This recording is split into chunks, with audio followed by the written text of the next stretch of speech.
Hi friends, Starry Hilder, and the dogs are looking for rabbits. That's what they do. Mario stays on the road because, you know, he's the old man, he's smart. And then Sprig just he just runs like a wild man.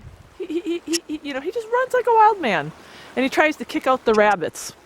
And then they really don't ever catch the rabbits. I think one time they caught a rabbit, you know.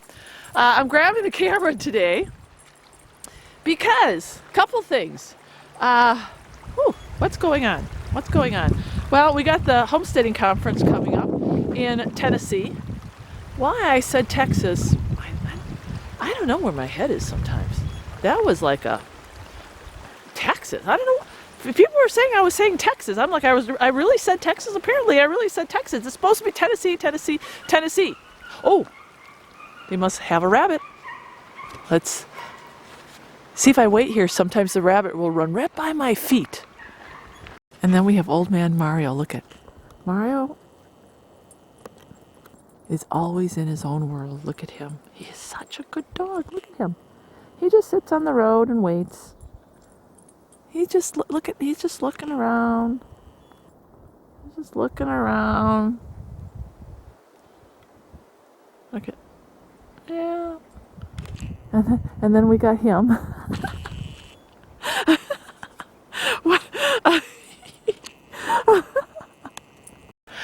Real quickly, I want to mention, I had that YouTube shooter video, and someone made a comment, and God bless them. You know, everybody has their own opinion. I respect it as long as their opinion is respectful, and they're not swearing or all that profanity and just trolling along. But bless his soul, he said, I'm just kind of tired of you talking about this YouTube shooting stuff. I want to see more of the dogs, and I want to see more of the homestead. I get that. But I will say the reality of life and who I am as a believer is I didn't move out here to hide away from the world. Some people think that when you move off grid that you are trying to escape society and you're trying to escape the world and you're kind of living with your head in the sand and you become a hermit. That's the furthest from the truth. I don't watch the news and I don't have Fox News on 24/7 or whatever, CNN or whatever else people watch. I'm not glued to that. Very little news comes past me. In fact, the only time that I really get the news is when I'm at the hospital working. But that is just by my choice because I spend my time in the Word and, loving the Lord and living my life. But it doesn't mean that I should not be acutely aware of what's going on in the world and be aware because as believers we have to be prepared. So yes, every now and then I'm going to talk about something that's controversial. Why? Because it touches our lives. And we can't bury our head in the sand and not talk about it. I love filming my dogs and coming out here and sharing the joy of my life.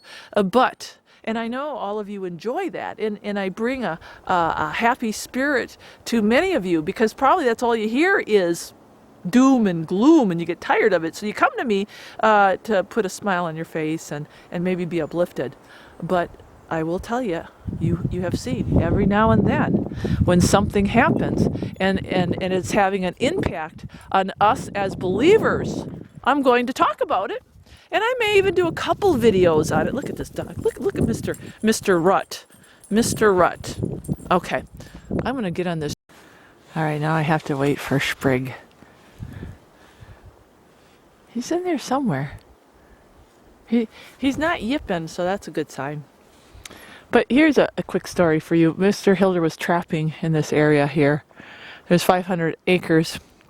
This is our neighbor, and we have permission to be on this property. And we put up some signs because there's other people on the other side who walk the property and they have a dog. So we put up signs about, the trapping and, there he is. See, there he is. This is a story about when people lie. Nothing worse than when someone's a liar. Especially someone who goes to church. When we talk about hypocrites, Because church people, just because you go to church doesn't mean you're saved or you're not a hypocrite. He had a trap underneath that tree right over there. And to find these traps, very hard. It was underneath the tree. You'd have to really go up to it in order to find it. Okay, that's the nature of trapping. It's not like your dog's going to run into it. It just isn't going to happen. Well, he gathered all his traps for the season, and then he kind of forgot about that one, but it was no big deal because, it was such a place that, he wasn't going to trap anything anyway. So he wasn't worried about it. He came back, I don't know, maybe a couple of weeks after trapping season, month after trapping season, and was gone. He's like, what the heck? And remember, this is private property. The only people who have access is us and the other people on the other side, right? Who, the owner of this property don't know very well, and he gave them permission to watch the property. Well, they watched the property all right. They rule the property. They actually kind of turned into the Gestapo, and they will like see our footprints, and they're like, "Were you in there? Were you in there? We're watching the property. We're watching for trespassers." This is a small community. You know what? This property has been here forever. People know who own it. They're respectful, but they patrol the property. So we kind of knew that, all right, unless some rogue trespasser came in and went underneath that tree over there, found the trap, and remember, I don't know if you know anything about trapping, but you just don't pull up a trap with your bare hands. You need equipment to pull it up, okay? You need equipment. So people aren't walking around with stuff that pulls up traps, right? So my husband's like, okay, well, I kind of know who took the trap. Not stupid. Her husband works for the forest department, I think the forestry department. So, he knows about traps and pulling them up, and he has the tools to do it. So my husband, I think he saw her at her place of work and said, oh, you just mentioned it. By the way, my trap is gone. That was in the field. Since you're patrolling the land, have you seen any trespassers? You know anything about it? And she's like, yeah, we found that trap. Oh, yeah, we found it. And my husband tried to pull it up, and he couldn't pull it up, so he just left it. So I don't know. What do you think? What do you think? Do you think someone stole it? Okay, wrong move, wrong answer. Wrong move, wrong answer is because you already admitted that you found the trap, which was quite the fluke. I don't know how they found it, but they got their nose in everything. This is how these people are. They are looking for footprints so they can find somebody and persecute them or prosecute them or whatever. That's how these people are. And mind you, they go to church. And this is crazy how people are. And they already admitted that the husband had his hands on the trap. And my husband's like, oh boy. He said, that's a lie. I mean, that's a lie that they don't know what happened to it. Because who would, no one's allowed in this property. A rogue trespasser came and out of 500 acres found this trap? No. So my husband let it go.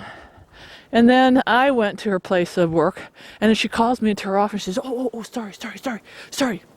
I got to talk to you about the trap. And I'm like, oh boy. You know what? You ever notice when once you lie, like you got to keep lying, right? You got to keep lying because you got to cover your lies, right? And I think they were afraid we were going to tell the owner. So they concocted some story about the guy up the road who's 80 years old, and he walks the property every now and then. He's got access, and he knows what a trap looks like and probably knows where to find one. And we betcha he's the one who took it because he doesn't like trapping. He's an anti-trapper. Oh, now the tales we weave. Well, so get this. I told Mr. Hilder, and we just whatever, we let it go. Whatever. But Mr. Hilder, probably about a month later, is walking these roads right here, and Guess who he runs into? The old man. And the old man was like on the other side. He wasn't way over here by the trap because he's old. You know, he was on their side. Only like, you know, not even a quarter mile in. And my husband's like, oh, yeah, hey, I'm so-and-so, and I live over there. And he's, oh, yeah, I've heard of you. I know you. And you know the owner here, and yeah. And, you know, and my husband said, this old guy, he's not walking miles back. He said he talked to him. The guy was a straight shooter, straight as an arrow, normal guy, old guy. He said, this guy ain't finding a trap and then coming back with tools to remove it. He's not doing that. The lady's husband, who's young, would do that, but not this guy. So here we go, you know, let's weave some tales. And it's just sad, you know. Why do people have to do that? Why? And you know, you see how one lie leads to another lie, leads to another lie, and now we don't trust them. Everything that comes out of their mouth, how can you trust it? You lie once, then you lie twice, and then we'll go to church on Sunday, and what? Ask for forgiveness? That's the thing that spoils Christianity. Because you got people who really aren't walking with the Lord. And they go to church on Sunday. And they go to their little women's Bible class. Because I used to go to that church. And I used to go to that Bible study. And she was there. And that's why I was like confused. I'm like, no, you know, why would... And she, gossiper? Biggest gossiper in town? Holy moly. And it wasn't adding up. You know, here I'm a new believer. It's not adding up. I'm like, she's talking about everybody. And then, you know, and then I finally, as God kind of made me smarter, gave me knowledge and wisdom and discernment, I started figuring it out. It's like, oh yeah, not everybody is really saved. I get it now. But woe to the rest of the world of people who don't believe. And that's what they see as an example of Christianity. Ruins it. So sad. Can you believe it? There's still snow on the ground over here. But isn't this gorgeous today? Am I talking too much? Oh, I'm not talking too much. You know, Starry vlog, that's what I do. Walking and talking, never know what's going to come out of my mouth. Always keeping it real. I am pretty feisty. I got some feisty stuff in me. But you know what? God has actually, even though I'm feisty, God really has curtailed my mouth, my lips, my speech. Yeah, he really has. I guess I didn't know before I was a follower how much of an impact our speech and what we say has on others and our walk. We really gotta be careful. So before I was a little snarky and maybe a little cynical and maybe a little sarcastic and a little bit too much focused on what others were doing. And now I've learned, you know what? It's not mine. It belongs to the Lord. My focus needs to be on Him. Period. That's it. Oh, how God refines us. Isn't it awesome? All right, that's the final shot. These dogs are having so much fun. That's it for the vlog. Don't forget to sign up for the Great Appalachian Homesteading Conference. It's still not too late. Sign up for the Grow Your Own Food workshop. And I'm going to be doing some more videos because I'm going to start planting more in my green stalk planters. Oh, I love my green stalk planters. And I've got the Starry code for $10 off. People are buying them. Man, I wouldn't steer you friends wrong. I think the majority of you who watch me don't have homesteads. You don't have acreage. You don't have something you can dig up. But I tell you what, you can grow so much produce in such a little space. And these planters are the best on the market. They're American made. And Tennessee, not Texas. Tennessee. All right, God bless.